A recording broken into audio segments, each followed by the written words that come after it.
இறை வார்த்தையில் இணைவோம், நம் ஆன்மீகத்தை பலப்படுத்துவோம். கிறிஸ்து எனக்கு பிரியமான அன்பு சகோதர சகோதரிகளே, இறை வார்த்தை பகிர்வில் இன்று அன்னையாம் திரு அவை தவக்காலத்தில் ஒரு தனி சிறப்பு விழாவை கொண்டாடி மகிழ நமக்கு அழைப்பு கொடுக்கின்றது. தவக்காலத்திலே 2 சிறப்பு விழாக்களை நாம் கொண்டாடுவோம். ஒன்று யோசேப்பினுடைய விழா, இரண்டாவது ஆண்டவர் இயேசு கிறிஸ்துவனுடைய பிறப்பின் அறிவிப்பு பெருவிழா. இன்றைய நாளை அன்னையாம் திரு அவை ஆண்டவர் இயேசு கிறிஸ்துவனுடைய பிறப்பின் பெருவிழாவை கொண்டாடி மகிழ நமக்கு அழைப்பு கொடுத்திருக்கின்றது. ஆதி திருச்சபையிலே இந்த விழாவை ஆண்டவர் இயேசு கிறிஸ்து மனித அவதார திருவிழா என்று கொண்டாடி கொண்டிருந்தார்கள். காலப்போக்கிலே அன்னையாம் திரு அவை அதை மாற்றி அன்னை மரியாளுக்கு மங்கள வார்த்தை சொன்ன மாபெரும் விழா என்று இயேசுவினுடைய பிறப்பின் அறிவிப்பு செய்தியை இன்று நாம் கொண்டாடி மகிழ அழைப்பு கொடுத்திருக்கின்றது. பிரியமான அன்பின் சகோதர சகோதரிகளே, இந்த மண்ணுலகிலே உலகத்தை படைத்த இறைவன் தான் பிறக்க வேண்டும் என்பதற்காக, இந்த மண்ணுலகிலே அவர் அடியெடுத்து வைக்க வேண்டும் என்பதற்காக அவர் தேர்ந்தெடுத்தது அன்னை மரியாளை. வார்த்தை மனு உருவானார், நம்மிடையே குடிகொண்டார். அவர் நம்மிடையே குடிகொள்ள வேண்டும் என்பதற்காக அவர் தேர்ந்தெடுத்த ஒரு அற்புதமான மாபெரும் கன்னிகை தான் நம் அன்னை மரியாள் தாயானவள். இந்த அன்னை மரியாள் மட்டும் ஆம் என்று சொல்லவில்லை என்றால் மீட்பு எப்படி ஒரு கேள்விக்குறியாக இருந்திருக்கலாம். ஏனென்றால் இறைவன் தேர்ந்தெடுத்த எத்தனையோ மனிதர்கள் அந்த தேர்ந்தெடுத்தலுடைய மகத்துவத்தை உணர்ந்து கொள்ளாமல் அவர்கள் இறைவனிடமிருந்து விலகி சென்ற தருணங்களும் இருக்கின்றன. ஆனால் அன்னை மரியாள் ஆண்டவருடைய வார்த்தையை கேட்டு அதை உணர்ந்து அதை தன் வாழ்வாக மாற்றிக்கொண்டு, ஆம் இதோ ஆண்டவருடைய அடிமை, உமது வார்த்தையின்படியே எனக்கு ஆகட்டும் என்று தன்னை அன்னை மரியாள் அர்ப்பணித்திருக்கின்றார். அந்த ஒற்றை வார்த்தை தான் ஆண்டவர் இயேசு கிறிஸ்து அவளுடைய உதரத்தில் குடிக்கொள்ள வாய்ப்பு ஏற்படுத்தப்பட்டிருக்கின்றது. ஆக அந்த அன்னை மரியாள் அந்த வாய்ப்பை கொடுத்ததினாலும், ஆம் என்று அன்னை மரியாள் அதை ஏற்றுக்கொண்டதினாலும் இந்த மண்ணுலகிலே நாம் அனைவருமே நம் ஆண்டவர் இயேசு கிறிஸ்துனுடைய பாடுகளின் மரணத்தின் வழியாக அவர் நமக்கு மீட்பு கொடுத்திருக்கிறார். ஆக இந்த அன்னை மரியாள் ஆண்டவர் இயேசு கிறிஸ்துவோடு இணைந்து நமக்கு நம்முடைய மீட்பிற்காக உடன் உழைப்பாளராக தன்னை அர்ப்பணித்திருக்கிறார் என்பதில் எந்த விதமான ஐயப்பாடுமில்லை. ஆனால் இந்த ஏற்றுக்கொள்ளுதல், ஆம் என்று சொல்லுகின்ற வார்த்தை வெறுமனே எல்லா மனிதருடைய உள்ளத்தின் ஆழத்திலிருந்தும் எழுந்து விடாது. யார் ஒருவர் இறைவனை முழுவதுமாக நம்புகிறார்களோ, யார் ஒருவர் ஆண்டவருடைய வார்த்தைக்கு முக்கியத்துவம் கொடுக்கிறார்களோ, யார் ஒருவர் இறைவனை முழுவதுமாக ஏற்றுக்கொண்டு நம்பிக்கையோடு விசுவாசத்தோடு தன் வாழ்க்கை பயணத்தை தொடருகிறார்களோ, அவர்கள் அனைவருமே இறைவன் கொடுக்கின்ற அந்த அழைப்பை ஏற்றுக்கொள்வார்கள். இதில் அன்னை மரியாள் ஒரு வேறுபாடு அல்ல, விதிவிலக்கு அல்ல. மாறாக அதை முழுவதுமாக ஏற்றுக்கொண்டு இயேசுவை தன்னுடைய உதரத்திலே தாங்கி, ஆண்டவர் இயேசு கிறிஸ்துவை உதரத்தில் தாங்கியதோடு மட்டுமல்லாமல் அதன் பிறகு இயேசுவினுடைய 3 ஆண்டுகள் பணி வாழ்விலும் அவருடைய பாடுகள் மரணத்தின் பொழுது கூட உடனிருந்து நம் அனைவருடைய மீட்பிற்காக உழைத்திருக்கிறார். இயேசுனுடைய பிறப்பின் செய்தியை மங்கள வார்த்தையாக அன்னை மரியாளுக்கு கொடுக்கப்பட்டு மகிழ்ச்சியான செய்தியாக இருந்தாலும், இது அன்னை மரியாளுக்கு ஒரு சவால் நிறைந்த அழைப்பாகத்தான் இருந்திருக்கின்றது.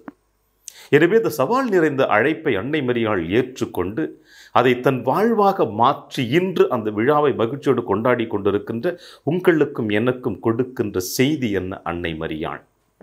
பிரியமான சகோதர சகோதரிகளே, ஜென்ம பாவம் இல்லாமல் பிறந்தவள், மீட்பரையே தன் கருவறையில் தாங்கி மீட்பருக்கு தாயாக தன்னை அர்ப்பணித்தவள், இப்படி இறைவனுடைய அருளாலும் ஆசீர்வாதத்தினாலும் ஒரு தனிச்சிறப்பு இந்த மன்னகத்திலே மற்ற மனிதர்களை விட இந்த அன்னை மரியாள் பெற்றிருக்கிறாள் என்றால், ஆண்டவருடைய பார்வையில் அவளும் அவளை பெற்றெடுத்த பெற்றோர்களும் எந்த அளவிற்கு பேறு பெற்றவர்களாக இருப்பார்கள். ஆனால் இப்படிப்பட்ட பாக்கியத்தை, ஆசீர்வாதத்தை அன்னை மரியாள் ஊரறிய உலகறிய தம்பரம் அடித்துக் கொள்ளவில்லை. மாறாக அதை தாழ்ச்சியான மனநிலையோடு இறைவன் கொடுத்திருக்கின்ற இந்த வரப்பிரசாதத்தை, அருளையும் ஆசிரையும் நான் மக்கள் மத்தியிலே பெருமையோடு பேசிக்கொள்வதை விட அதை எப்படி வாழ்வாக்கி கொள்ள வேண்டும் என்பதைத்தான் அன்னை மரியாள் வாழ்ந்து காட்டினாள். அவள் சொன்ன வார்த்தை, இதோ ஆண்டவருடைய அடிமை, உமது வார்த்தையின்படியே எனக்கு ஆகட்டும் என்று. இப்படிப்பட்ட ஜென்ம பாவம் இல்லாமல் உற்பவித்த இந்த அன்னை மரியாள் சொல்லுகின்ற வார்த்தை, இதோ ஆண்டவருடைய அடிமை, உமது வார்த்தையின்படி எனக்கு ஆகட்டும் என்று. அடிமையின் கோலம் பூண்டு அடிமையின் தவத்தை ஏற்று தாழ்நிலையில் தன்னை உருவாக்கி ஆண்டவரிடத்திலே அர்ப்பணித்து நாம் அனைவரும் மீட்பு பெற வேண்டும் என்பதற்காக அர்ப்பணிக்கப்பட்டவள் தான் இந்த அன்னை மரியாள்.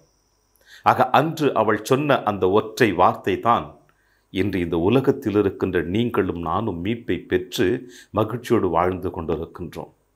தாழ்ச்சி, அடிமை, இந்த இரண்டையும் தன்னுடைய ஆன்மீக பார்வையாக கொண்டு நம் அனைவருடைய மீட்பிற்காக அர்ப்பணித்த இந்த அன்னை மரியாள் இன்று உங்களுக்கும் எனக்கும் சொல்லுகின்ற செய்தி என்ன? நாம் இயேசுவை இதயத்தில் தாங்க வேண்டும். அன்னை மரியாள் உதரத்தில் தாங்கிவிட்டாள். அன்னை மரியாள் உதரத்தில் தாங்கி ஒரு முறை பெற்றெடுத்து விட்டாள். ஆனால் இயேசுவை ஒவ்வொரு முறையும் நாம் இதயத்தில் தாங்கி கொண்டிருக்கின்ற பொழுது அந்த இதயத்திலிருந்து இயேசுவை பிறருக்கு நாம் பெற்றுக் கொடுப்பது நம்முடைய சொல்லும் செயலும் தெளிவாக இருக்க வேண்டும் என்றுதான். எத்தனை போராட்டங்கள் இருந்தாலும் அன்னை மரியாள் அந்த போராட்டங்களில் இருந்து தன்னை முழுவதுமாக விடுவித்துக் கொள்ளவில்லை. மாறாக அந்த போராட்டத்திலே தன்னை இணைத்து கொண்டாள்.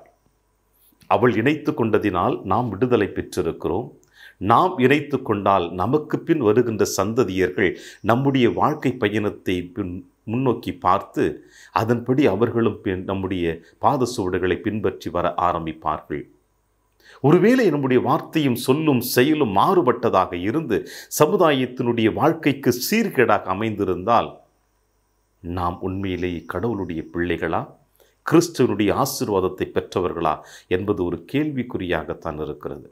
எனவே இன்றைய நாளிலே அன்னை மரியாள் ஆண்டவர் இயேசு கிறிஸ்துவை உதரத்தில் தாங்கிக் கொள்வதற்கு இதோ ஆண்டவருடைய அடிமை, உமது வார்த்தையின்படியே எனக்காகட்டும் என்று அர்ப்பணித்த இந்த கிறிஸ்து பிறப்பின் மாபெரும் பெருவிழாவை கொண்டாடி மகிழ்ந்திருக்கின்ற நாம் ஒரு பிரதிக்கனை எடுக்க வேண்டும், ஒரு முடிவு எடுக்க வேண்டும். ஆம் ஆண்டவரே, இந்த தவ காலத்தில் இப்படிப்பட்ட மாபெரும் விழாவை கொண்டாடுவதற்கு எங்களுக்கு வாய்ப்பு கொடுத்தீர, உமக்கு நன்றி செலுத்துகிறேன். இந்த விழாவின் வழியாக நீர் உம்முடைய தாயும் எங்கள் தாயுமாக்கி அன்னை மரியாள் எப்படி இந்த மண்ணுலைகளை வாழ்ந்து காட்டினார்களோ அதுபோல நாங்களும் வாழ வேண்டும் என்ற அருள் வரத்திற்காகவே நாடி வந்திருக்கின்றோம். அன்னை மரியாள் இதோ ஆண்டவருடைய அடிமை என்று சொல்லிவிட்டால், தாயைப் போல பிள்ளை, நூலைப் போல சேலை என்று எங்களுடைய முன்னோர்கள் விட்டு சென்ற அந்த பழமொழிக்கு ஏற்றார் போல இந்த அடிமையின் தாயாகி அன்னை மரியாளுடைய பிள்ளைகளாக இருக்கின்ற நாங்கள் உலக வாழ்க்கைக்கு அடிமை இல்லாமல் இறைவனுடைய வார்த்தைக்கு மட்டும் நாங்கள் அடிமைகளாக வாழ வேண்டிய வரத்தை தாரும் என்று ஆண்டவரிடத்தில் நாம் செபித்து பயணித்தோம் என்றால் இன்றைய விழா நமக்கு ஒரு தனிச்சிறப்பு மிக்க விழா. அந்த விழாவை நாம் பெருமையோடு ஏற்றுக்கொண்டு ஆண்டவருடைய அன்பின் பிள்ளையாக, அன்னை மரியாளுடைய அன்பின் பிள்ளைகளாக வாழ முயற்சி செய்வோம். இந்த நாளிலே இறையாசிர் என்றும் உங்களோடு.